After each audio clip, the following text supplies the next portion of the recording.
ScrapTV, the video form of the ISRI and Scrap Magazine websites. I'm Ken Kaiser, your ScrapTV host, and today I'm very fortunate to have Don Smale with us. Don is the Secretary General of the International Lead and Zinc Study Group, the International Copper Study Group, and the International Nickel Study Group, all based in Lisbon, Portugal. Thank you, Don, for joining me today. Thank you very much, Ken. Really appreciate you joining us and sharing your knowledge on international metal markets. The first question I have is basically, what can you say are some of the most significant factors affecting metal markets that your group study now? It's certainly, so we're looking at lead, zinc, copper and nickel. If you look at them as a whole, certainly the key factor has been and continues to be Chinese demand, Chinese production to a certain extent in terms of zinc as a mine source, but certainly the consumption, which has gone from perhaps 10% of global usage up to 40 and even 50% over the last 15 years. So the big factor on the demand side is what will happen to Chinese demand. Will it continue to grow at historic levels? The answer to that is already no. But will it continue to grow, and if so, at what rate, and how that varies from one metal to the other. Okay. So that's the big picture, and on the supply side, you really have to break that up into the individual metals, and then once you look at the individual metals, you have to look at a range of different countries or regions that are the suppliers for those metals. Oh, I see. So perhaps shall I go on and talk about the individual metals? And if you want to just give a quick summary of some of the, especially the supply factors affecting some of those metals. Sure. So for copper, the mine supply comes significantly from Latin America, from Chile, the biggest producer. Peru also big and increasing, with a lot of copper projects, a lot of plants. So Chile, on the one hand, does have some difficulties in terms of the range of projects that they have that they need to bring to fruition to keep their level of production at the same rate and to increase it. Sure. Peru's on quite a fast track in terms of new mine supply, and then beyond that, there's a whole range of countries that will be important in terms of copper projects. The longer term outlook is perhaps for new copper mine production to not necessarily meet anticipated demand growth, even at a moderate level of demand growth, and so we could be seeing upsides in terms of the copper price and the copper industry in the medium to longer term, because certainly Chinese demand is expected to continue to grow at maybe more like levels of 3% rather than 6% or even 12% a year, as we've seen at times in the past. But the industry is just, the level of usage in China is just so much bigger now than it was 10, 15 years ago, and so a 3% increase in demand for copper in China is a tonnage that's potentially comparable to the absolute increase in tonnage that we were seeing increase in demand 10 or 15 years ago. Okay.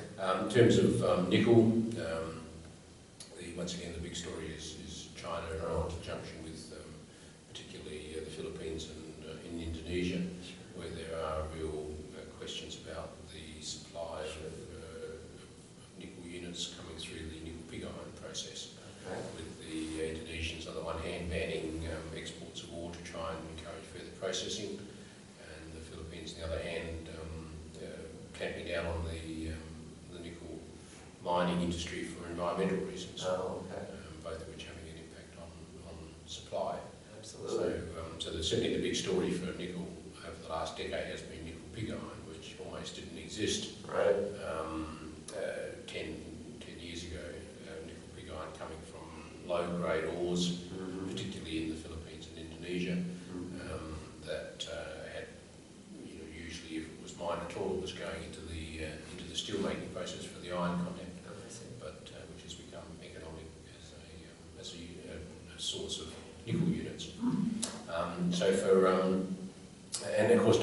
on the nickel side is stainless steel. Sure.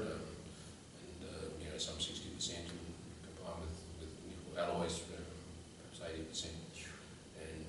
And I think the future's looking very bright there with China and India and other countries on the path to further economic development and sophistication of their economy. Stainless steel is a product that's sort of a luxury, well, not a luxury product, but it's a product that is used increasingly as the net wealth of a country increases. Lead and zinc, well, lead's primarily lead acid batteries, and the demand for that source will continue to be strong because both existing car technologies and the new car technologies use lead and increasingly at higher quantities for the electric vehicles. Sure. But with lithium-ion batteries a growing threat on the horizon. And zinc is galvanised steel, and galvanised steel also equates to economic development. Construction, very, very big, and so all the countries that we're seeing economic development and increased construction, all the while for ongoing zinc demand. Excellent. Okay. Well, you were mentioning countries, why don't we talk just briefly about what regions of the world or what countries do you see as the best growth prospects for metals going forward? Well, certainly China, both because of its size, but also because of its state of economic development. We're seeing increases in household incomes there, which is resulting in increased demand for consumer products such as air conditioners that use copper, and increased demand for vehicles, automotive vehicles that use copper, but also use lead in the batteries, potentially galvanised steel for the bodies, and also the construction and the level of GDP in China will continue to grow. So it's hard to tell the story without talking about China. Yeah. But if you look more broadly, certainly India, there's been a number of false starts over the last three decades or so, and there's still challenges in terms of the bureaucratic red tape, which the current government has certainly upped the effort to try and remove and facilitate economic activity. Sure. But there's still further to go. But as household incomes increase in India, and as we see the infrastructure projects in terms of roads, in terms of buildings and airports, and maybe eventually high-speed trains, we can see a real potential there. And then I think beyond that, you can look all around the world, but certainly in the Middle East, countries in the Middle East, there's significant potential there for increases in demand. Excellent, super. How about as a closing question, why don't we just talk about of the metals your groups follow, which one or two might be the stars in the future, do you think, in terms of performance? Yes, yeah.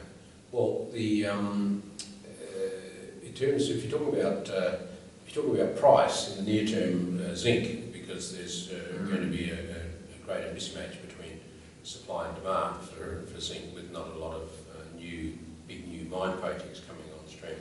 And of course, in terms of the scrap industry, price is the key in terms of generation of scrap.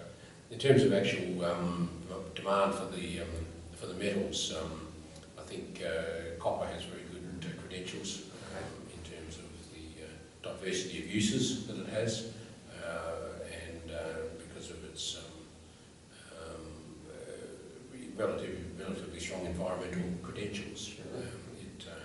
In a lot of its applications, it plays an important role in terms of reducing greenhouse gas emissions, and in terms of reducing the carbon footprint for industrial activity.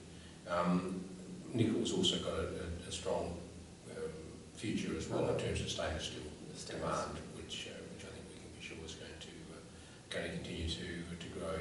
And lead, the quiet but steady performer, It's really a question of whether the lithium-ion batteries will have that breakthrough in terms of price in relation to performance that is going to curtail the anticipated steady growth in lead demand. Well, Don, thank you very much again for joining us today. We really appreciate all your wisdom here. And hopefully people will take your knowledge and put it to practice in their companies. Okay, thank you very much. It's been a pleasure. You're very welcome. Thank you for joining us, everybody. Scrap TV viewership there, and we'll join you again soon.